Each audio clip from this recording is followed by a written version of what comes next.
the source of the legal issues that are now being raised today, specifically whether the unprogrammed appropriations are constitutional in themselves. Ipinagpatuloy ng Korte Suprema ang oral arguments ngayong araw para masagot ang mga katanungan sa integridad ng General Appropriations Act o GAA nitong mga nakaraang taon. Kanina, muling sumalang sa interpellation o pagtatanong na maestrado si Solicitor General Darlene Marie Berberabe bilang abogado ng pamahalaan. Inusisa ito ni Supreme Court Senior Associate Justice Marvic Leonen patungkol sa kapangyarihan ng Department of Budget and Management o DBM Secretary sa pag-aproba ng Special Allotment Release Order o SARO para makapaglabas ng pondo. Depensa ng Solgen, hindi ito nangangailangan ng pirma ng Pangulo. So it is your position that under the law, the GAA, the buck stops with the DBM, the President need not approve the SAROs, correct? Correct, Your Honor. In other words, the DBM Secretary is no longer alter ego of the President. The DBM Secretary is co-equal with the President. Or is that a mistaken assumption? What I could say is that the GAA has authorized the DBM or designated the DBM Secretary to be the one to perform this responsibility. Ngunit base sa Section 35, Chapter 5, Book 6 Executive Order No. 292 ng Administrative Code of 1987, nararapat na aprobado ng Presidente ang mga paggasta mula sa lamsam na gagamitin para sa anumang layunin o para sa anumang departamento o ahensya. Kaya naman patuloy na inusisa dito ang Solgen.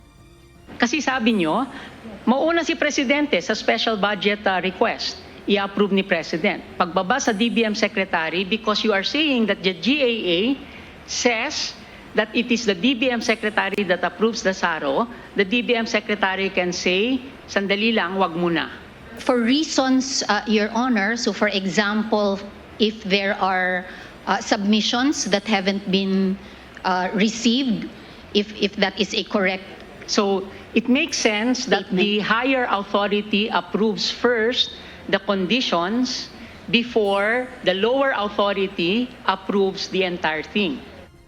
Samantala, inusisa rin ni Justice Leonen ang mga pondo ng unprogrammed funds na kung saan ang karamihan ay lumalabas na galing sa excess fund ng Philippine Health Insurance Corporation o PhilHealth at Philippine Deposit Insurance Corporation o PDIC sa ipresentang Special Allotment Release Orders o SARO. Nitong taong 2024, umabot sa mahigit 377 billion pesos at nitong 2025 ay bumaba ito sa higit 102 billion pesos.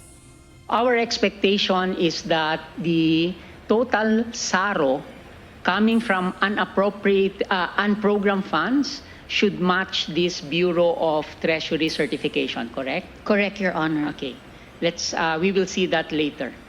But I notice in the 2024 submissions, most of the certifications were from PhilHealth and PDIC under paragraph D, correct? That is correct, Your Honor, and so that's why also DBM was telling us when they were briefing about the 2025 and 2026 that those will not be found.